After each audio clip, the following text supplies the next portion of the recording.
The phone call came on a Tuesday afternoon while I was folding laundry in my small apartment. My sister Vanessa's voice was bright and breathless with excitement, the way it always was when something good happened to her. "Maya, I have the most amazing news," she said. "I am engaged, and I want you to be my maid of honor. Please say yes. It would mean the world to me." I dropped the towel I was holding. Vanessa, engaged.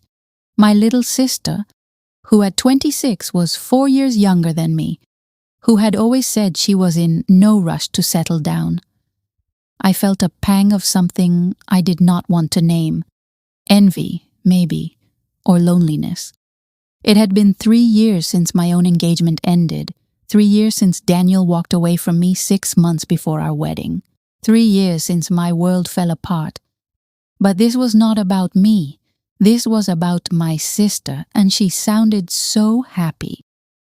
"Of course," I said, forcing brightness into my voice. "Of course I will be your maid of honor. I am so happy for you, Vanessa. Tell me everything. Who is he? When did this happen?" There was a pause on the other end of the line, just a brief hesitation, so quick I almost missed it. "His name is Daniel," she said. "Daniel Morrison. We have been dating for about 8 months now.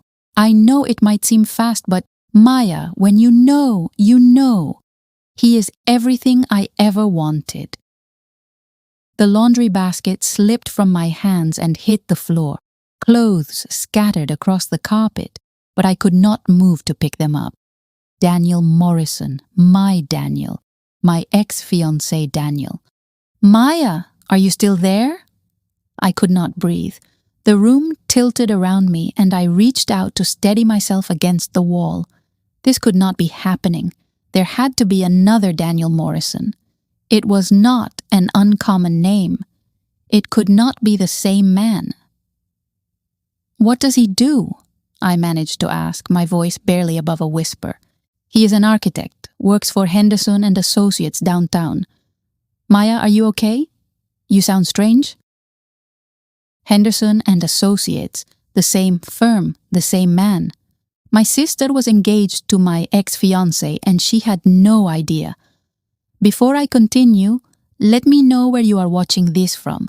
Drop your city or country in the comments. I need to know I am not alone in this. "I am fine," I lied. "Just surprised. 8 months is quick, but if you are happy, I am happy for you. When is the wedding?" 6 months from now. Spring wedding. Just like you always talked about wanting." Her voice was still excited, oblivious to the knife she was twisting in my heart. "I know it is soon, but we do not want to wait. Life is too short, you know?" After we hung up, I sat on my floor surrounded by scattered laundry and tried to make sense of what had just happened. Daniel had never mentioned having a girlfriend when we ran into each other occasionally around town. He had never said a word about dating someone seriously, let alone being in love. And Vanessa had never mentioned dating anyone named Daniel. She had talked about a new boyfriend a few months ago, someone she was excited about, but she had only called him D, just D. How had I not known? How had neither of them told me? I picked up my phone and scrolled through Vanessa's social media. I had not been paying close attention lately, too wrapped up in my own life and work. But now I looked carefully, and there they were, photos from the past 8 months, Vanessa and Daniel at restaurants, at the beach, at a concert. In every photo, Daniel's face was partially turned away or hidden, and Vanessa had never tagged him. It was deliberate, I realized. She had kept him hidden from me on purpose, which meant she knew. She knew exactly who he was. The betrayal hit me like a physical blow. My little sister, who I had protected and loved and supported through everything, had been dating my ex-fiancé behind my back. The man who had broken my heart, who had left me standing in a wedding dress at the final fitting, who had said he could not marry me because he did not love me enough. That man was now going to marry my sister. I did not sleep that night. I lay in bed staring at the ceiling, trying to decide what to do. Should I call Vanessa back and confront her? Should I refuse to be in the wedding? Should I tell our parents? By morning, I had made a decision. I would go to Vanessa's apartment and talk to her face to face. She owed me an explanation. She owed me the truth about how this had happened and why she had hidden it from me. I arrived at her apartment at 9 in the morning. She answered the door in her pajamas, coffee mug in hand, looking confused to see me. "Maya, what are you doing here so early?" "We need to talk," I said, and I walked past her into the apartment I knew so well. I had helped her move in here 2 years ago, had spent countless evenings on that couch watching movies with her. The apartment felt different now, contaminated. "Okay," Vanessa said slowly, closing the door. "Is everything all right? You look upset." "Daniel Morrison," I said, turning to face her. "Your fiancé. You know exactly who he is to me, do you not?" Her face went pale. The coffee mug trembled in her hand. "Maya, I can explain." "Explain what? Explain how you started dating my ex-fiancé. Explain how you hid it from me for 8 months. Explain how you could possibly think it was okay to marry the man who destroyed me." My voice was rising, but I could not stop it. 3 years of buried pain was coming up, mixed with this fresh betrayal.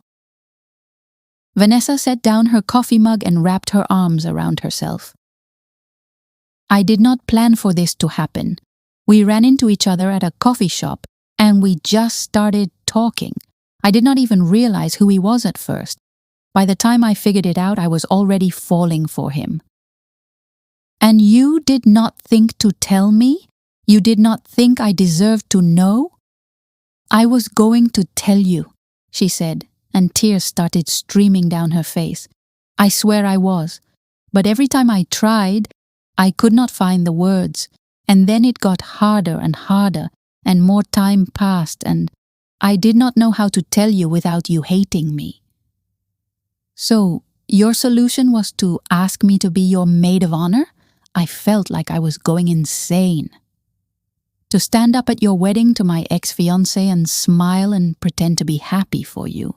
I thought maybe if you saw how happy we are together, you would understand. Maya, I love him. I really, truly love him. And he loves me. What we have is different from what you two had. It is real." That hurt more than anything else she could have said. The implication that what Daniel and I had was not real, that our engagement meant nothing, that I had been wrong about everything. "Get out," Vanessa said suddenly, her tears turning to anger. "If you cannot be happy for me, if you are going to make this about you, then just leave. I do not need your blessing to marry him." "You are right," I said quietly. "You do not need my blessing, but you have lost something much more important. You have lost your sister." I walked out of her apartment and did not look back. The next few weeks were a nightmare. My mother called me, crying, begging me to reconcile with Vanessa. My father was angry, saying I was being selfish and holding on to the past. Vanessa sent me text messages that ranged from apologetic to angry to pleading. Daniel even called me once, but I hung up without saying a word. Friends took sides. Some said Vanessa had betrayed me unforgivably. Others said I needed to let go of Daniel and be happy that my sister had found love. The whole situation became the talk of our small town, whispered about in grocery stores and coffee shops. I withdrew from everyone. I stopped answering calls. I threw myself into my work as a teacher, spending extra hours at school, taking on additional responsibilities. Anything to avoid going home to my empty apartment and thinking about the wedding that would happen without me. 2 months before the wedding, my mother showed up at my door unannounced. She looked older than I remembered, tired and worn down. "Maya, please," she said. "This is tearing our family apart. I am losing both my daughters over this. Vanessa is miserable. You are miserable. This has to stop." "She made her choice, Mom. She chose him over me." "No, sweetheart. She chose love. And yes, maybe it was the wrong love to choose, and maybe she went about it in the wrong way. But she is still your sister. She is still family, and family is supposed to forgive. Some things are unforgivable." My mother looked at me with such sadness. "Then you are going to spend the rest of your life alone and bitter, holding on to this anger. Is that really what you want?"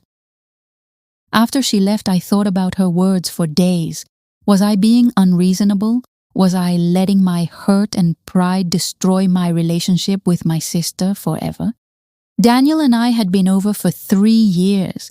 I had dated other people since then, even if nothing had worked out.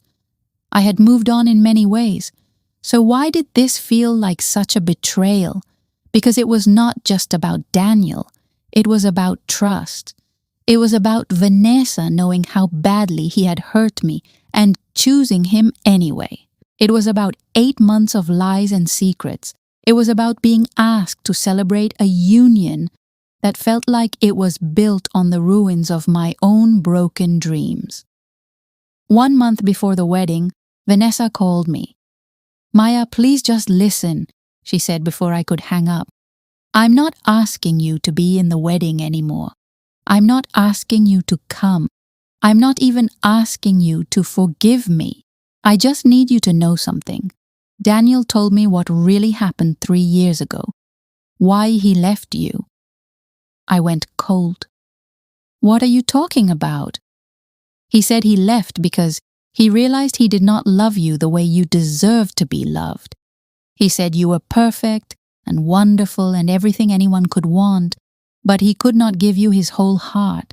He said leaving you was the hardest thing he ever did, but staying would have been cruel. He thought he was doing the right thing." "That does not make it hurt less," I whispered. "I know. But Maya, he was right to leave you. Not because you did anything wrong, but because you deserve someone who loves you completely, without reservation. And that was not him. It never was. And as much as it kills me to say this, maybe I am doing you a favor by taking him off the market permanently. Maybe now you can really let go and find the person who will love you the way you deserve." We sat in silence on the phone for a long moment. Then Vanessa said, "I miss you, Maya. Win or lose, right or wrong, I miss my sister." "I miss you too," I admitted, and I started to cry. The wedding happened. I did not attend, but I sent a gift with a card that said simply, "I hope you find happiness." It was not forgiveness, not yet, but it was a start. 6 months later, Vanessa and I met for coffee. It was awkward and painful, but we talked, really talked. She apologized for the way she had handled everything. I apologized for shutting her out so completely. We both cried. We both admitted our mistakes. "Are we going to be okay?" Vanessa asked. "I do not know," I said honestly, "but I am willing to try if you are." It has been a year since that coffee meeting. Vanessa and Daniel are still married. I see them occasionally at family gatherings. It is not comfortable, but it is bearable. Vanessa and I talk on the phone sometimes, carefully rebuilding what was broken. And me.